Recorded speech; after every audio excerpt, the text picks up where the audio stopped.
lawsuits that have been brought about by Monsanto against farmers, none of them have really, like, Monsanto is not allowed to trespass. You hear from the documentary, you picture Monsanto with black Suburbans driving down farm roads, intimidating farmers, but Monsanto is not allowed to trespass on any farmer's land, so if something goes about it, Monsanto is investigating in illegal means. Monsanto has never pursued reparations when only trace amounts of crops have been found on farmers' lands, which could have been blown in by the wind.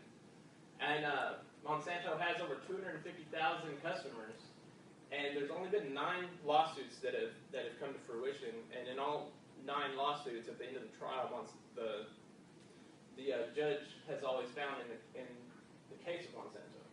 Actually, in one of the more famous cases, it come to find out that the farmer who had that Monsanto was taking to court had actually started replanting the seeds instead of that were blown onto his farm instead of going out and buying them, which, according to the agreement that Monsanto puts with their seeds, that farmers automatically agree to whenever they purchase the seeds, they have to buy new seeds instead of being able to replant the seeds every season.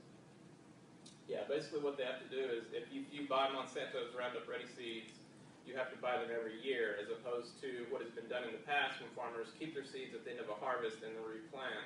You can't do that if you buy Monsanto seeds. You have to replant them every year. In the case Daniel's talking about, basically Monsanto seeds had blown onto the side of a farmer's land, and he basically realized where they came from because he had put the herbicides on the plants and they didn't die. So he harvested them, and the next subsequent year he planted those seeds. And his argument was that it was legal because he wasn't planting their seeds, but it was another generation of those seeds.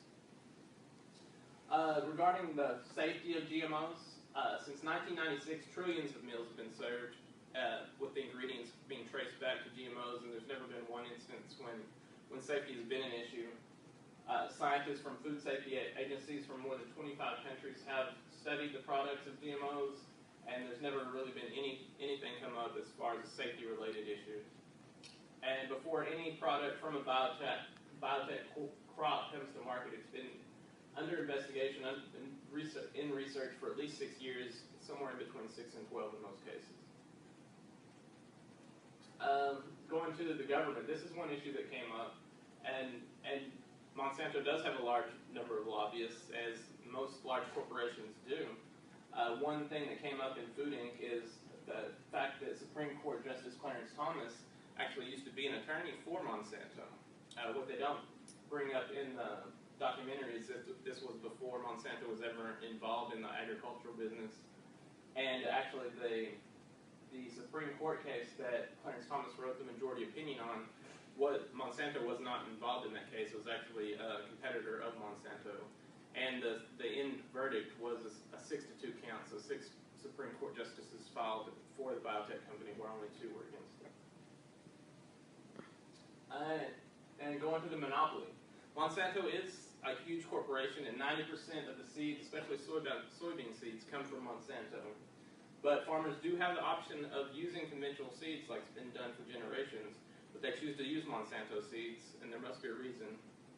As far as the Roundup Ready seeds, Monsanto has made that technology available to over 200 companies. So there are other companies where they can also buy genetically engineered seeds from, but 90% still use Monsanto.